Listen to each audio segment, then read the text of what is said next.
Chers amis, bonsoir. Il se trouve que ce soir, il y a une émission sur la chanson française et donc comment dire, je devais faire une vidéo sur Zaz il y a quelque temps, qui a eu un vivement dimanche qui lui était consacré et je n'ai pas eu le temps de la faire, donc je corrige pour pouvoir regarder l'émission dans de meilleures conditions.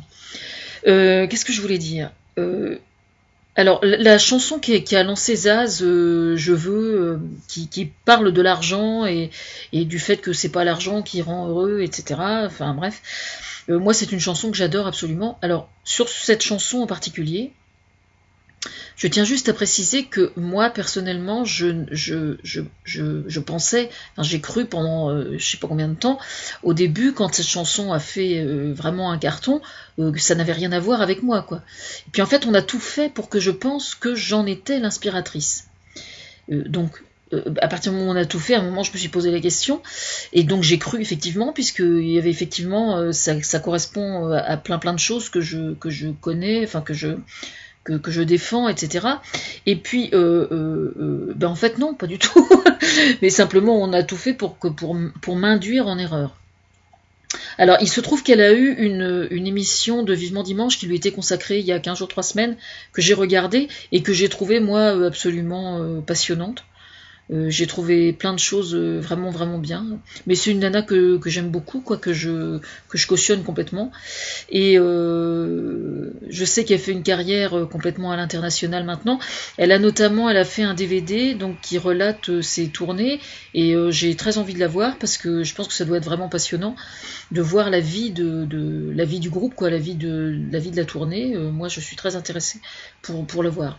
Qu'est-ce que je voulais dire aussi? J'ai vu qu'il y avait une polémique sur internet à son sujet. De toute façon, en règle générale, quand quelqu'un a énormément de succès, il y a toujours quelqu'un pour entre guillemets foutre la merde, et puis d'une certaine façon c'est un petit peu logique, parce que dès l'instant que quelqu'un fait l'unanimité, il y a toujours quelqu'un qui va être contre, quoi. C'est juste normal, quoi. Alors le dilemme n'étant que si mes souvenirs sont bons, elle a fait un concert gratuit quelque part, et le montant qu'elle demandait était trop cher, ou je sais plus exactement, ou le concert était trop court, je sais plus. Alors il faut juste se souvenir d'une chose, c'est que un chanteur qui vient chanter quelque part, c'est son travail, c'est son métier. Alors, en dehors du fait que elle, par exemple, ait pu choisir de chanter gratuitement quelque part, ce qui apparemment n'était pas le cas, si j'ai bien compris. Le concert gratuit, je ne sais pas qui l'a commandé, mais quand quelqu'un commande un concert gratuit d'un artiste, il est logique que la personne qui souhaite organiser le concert gratuit paye la production du spectacle. C'est tout à fait normal. Il n'y a rien enfin, je veux dire, Zaz, par rapport à la façon dont elle se positionne dans son métier, il n'y a absolument rien d'incohérent. Elle fait son métier très bien, elle est sincère dans ce qu'elle fait. Je pense que les chansons qu'elle chante, jusqu'à preuve du contraire, elle les assume, quoi. Je veux dire, donc pour moi, il y a rien de malhonnête. Alors, d'autant plus que la personne, si j'ai bien compris, la personne qui se plaignait de ça, c'est donc quelqu'un qui avait été invité gratuitement. Parce que à la limite, je comprendrais très bien, ça peut arriver, par exemple, je sais que c'était arrivé avec Johnny Hallyday, par exemple. J'avais des copines qui s'étaient fait avoir, c'est pour ça que j'en parle. Elles avaient payé vraiment, c'est le cas de le dire, la peau du cul pour aller le voir sur scène à Paris, et il se trouve qu'il y avait une pluie absolument diluvienne, et donc le concert avait été annulé au dernier moment à cause de la pluie, pour des raisons de sécurité, quoi, parce que c'était vraiment dangereux. Et donc elles avaient fait le dérangement à Paris, et elles avaient fait chou blanc. Je sais pas si vous imaginez un petit peu. Bon, là maintenant, je sais pas s'il y a des clauses de prévues pour la suppression, enfin pour rembourser les places ou quoi, je sais pas du tout. Mais là, en l'occurrence, ça c'était même pas le cas, quoi. C'était quelqu'un qui avait été invité gratuitement, quoi. Pour moi, le fait que comment dire, le fait qu'elle gagne beaucoup d'argent ou que ça brasse beaucoup d'argent n'est absolument pas contradictoire avec le texte de la chanson. Ça n'a rien à voir. Elle fait son métier pour les bonnes raisons, Zaz. Ça, pour moi, ça fait absolument aucun doute. C'est vrai elle est tellement spontanée, elle est vraiment authentique, quoi.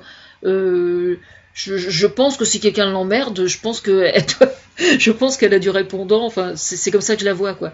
Et puis elle est très attachée au colibri, ce qui n'est pas un hasard.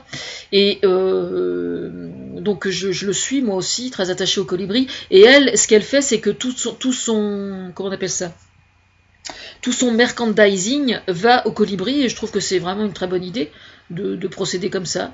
Je connais des chanteurs moi qui font un gros merchandising et merchandising, comment on dit, merchandising et ça va pas dans l'humanitaire. Et ça va pas du tout dans l'humanitaire.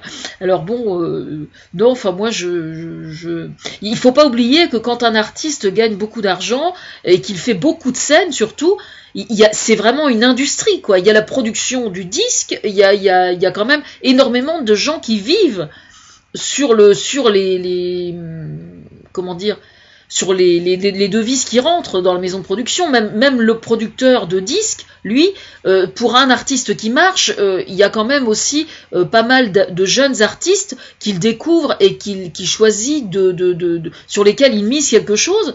Et donc, et oui, comme dans tous les domaines artistiques, ceux qui roulent énormément et qui font gagner beaucoup d'argent permettent de financer ceux qui en font gagner moins.